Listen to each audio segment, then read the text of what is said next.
Iran के साथ खड़ा हो गया भारत। पूरी दुनिया के सामने कर दिया ऐसा काम। ईरान बोला थैंक यू हिंदुस्तान। मुसीबत में है ईरान तो भारत ने निभाई दोस्ती। 25 देशों के सामने भिड़ गया भारत, ईरान से खुलकर निभाई यारी। यूएन में भारत का जबरदस्त समर्थन पाकर खुश हो गया ईरान। चीन भी आया भारत के साथ, अमेरिका को दिया झटका। अमेरिका और यूरोपीय देशों ने ईरान को घेरने के लिए चक्रव्यूह रचा, तो चक्रव्यूह को तोड़ने भारत कूद पड़ा। भारत चाहता तो इस मामले में शांत रह सकता था, लेकिन भारत खुलकर ईरान के साथ खड़ा हो गया। पूरी दुनिया के सामने भारत ने सीना तान कर ईरान का साथ दिया है। ईरान के साथ हमेशा ही मुश्किल वक्त में भारत खड़ा रहा है। ईरान भी इसके लिए भारत का आभार जताता रहा है। एक बार फिर यूएन के मंच पर भारत ने ईरान का साथ दिया, तो ईरान ने भी कह दिया थैंक यू भारत। भारत ने संयुक्त राष्ट्र मानवाधिकार परिषद में ईरान के खिलाफ प्रस्ताव का विरोध करके एक मजबूत और सिद्धांतवादी रुख अपनाया है। भारत ने न केवल पश्चिमी देशों के इस प्रस्ताव का विरोध किया, बल्कि नो वाला वोट डालकर वॉशिंगटन से लेकर लंदन तक सबको सन्न कर दिया है। ये कदम सिर्फ एक वोट नहीं है, बल्कि दुनिया को भारत का ये संदेश है कि अब नई दिल्ली के फैसले किसी विदेशी दबाव में नहीं, बल्कि अपने हितों के आधार पर लिए जाएंगे।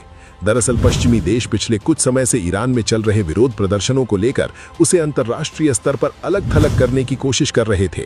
यूएनएचआरसी ने ईरान में विरोध प्रदर्शनों पर बेरहम दमन की निंदा करते हुए एक प्रस्ताव पारित किया।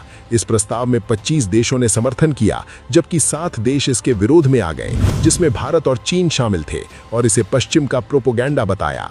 14 देश इस वोटिंग से परहेज करते हुए दिखे। भारत के इस सख्त रुख को देखते हुए ईरान ने भारत को संदेश भेजा। ईरानी राजदूत ने कहा कि मैं भारत सरकार का शुक्रगुजार हूं कि उन्होंने ईरान को अपना यूएन में जबरदस्त समर्थन दिया है। उन्होंने कहा है कि जिस तरीके से भारत ने न सिर्फ समर्थन दिया, बल्कि पॉलिटिकल मोटिवेटेड रेजोल्यूशन का भारत ने विरोध किया, ये दिखाता है कि भारत और ईरान के बीच में कितनी गहरी दोस्ती है और भारत कैसे एक न्यायप्रिय देश है जो किसी देश की संप्रभुता अखंड रखने पर यकीन रखता है। अमेरिका और यूरोप को पूरा भरोसा था कि भारत इस मामले में वोटिंग से दूरी बना लेगा, लेकिन जैसे ही वोटिंग स्क्रीन पर भारत का नाम विरोध के साथ चमका, हॉल में सन्नाटा पसर गया। भारत ने साफ कर दिया कि वो मानवाधिकारों के नाम पर किसी संप्रभु देश के आंतरिक मामलों में बाहरी दखलंदाजी को बर्दाश्त नहीं करेगा। भारत ने इतना बड़ा रिस्क क्यों लिया? इसके पीछे गहरी रणनीतिक वजह हैं। भारत के लिए ईरान सिर्फ एक पड़ोसी नहीं, बल्कि मध्य एशिया तक पहुंचने का गेटवे है।